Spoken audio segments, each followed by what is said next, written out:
నమస్తే అండి. ఇది మా ఇంటి చిన్ని బొజ్జ గణపయ్య. వినాయక చవితి సందర్భంగా అందరికీ వినాయక చవితి శుభాకాంక్షలు.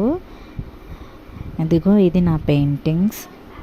తర్వాత బోల్డు ఎకో ఫ్రెండ్లీ గణేషస్ కూడా నేను కలెక్ట్ చేశాను. ఇది మా పాప వాళ్ళ స్కూల్లో హల్దీ గణేషస్ రెడీ చేయించారనమాట. ఇదిగో ఇది వాటర్ మెలన్ గణేష్, ఇది బనానా గణేష. ఇవన్నీ మ్యాక్సిమం ఎకో ఫ్రెండ్లీ పిక్చర్స్ అంతే.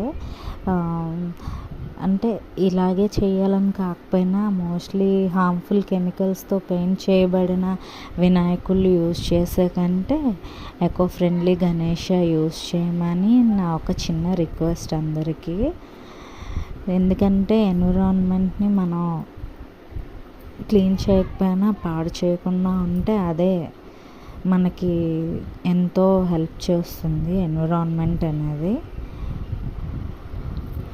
చూడండి ఇంకా బోల్డ్ గణేషస్ వస్తాయి. ఆ తర్వాత లాస్ట్ ఇయర్ మా ఇంట్లో పూజ చేసిన గణేష అన్నమాట. మీరందరూ ఈరోజు వినాయక చవితి ఎలా చేసుకున్నారు ఏంటి కామెంట్ చేయండి. నా వీడియోలో ఏమైనా తప్పులున్నా ఏమైనా మిస్టేక్స్ ఉన్నా ప్లీజ్ కామెంట్, సో దట్ మళ్ళీ ఈ మిస్టేక్స్ అనేవి రిపీట్ అవ్వకుండా ఉంటాయి. అంతే అండి.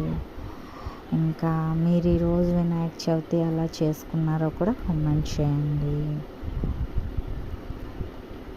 చూడండి భలేగా ఉన్నాయి కదా. ఎంత ఈ వినాయక నవరాత్రులు అంతా చాలా సందడిగా ఉంటుంది మన చుట్టుపక్కల. తర్వాత వినాయకుడి నిమజ్జనం చేయడానికి తీసుకెళ్తే మన ఇంట్లో ఒక ఫ్యామిలీ మెంబర్ అనేది మిస్ అయినట్టు ఫీలింగ్ అనేది వస్తుంది. చాలా డల్ అయిపోతాము ప్రతిసారి అంతే. అందరికీ మళ్ళీ ఇంకొకసారి happy Vinayaka Chavithi. Thank you. నమస్తే అండి.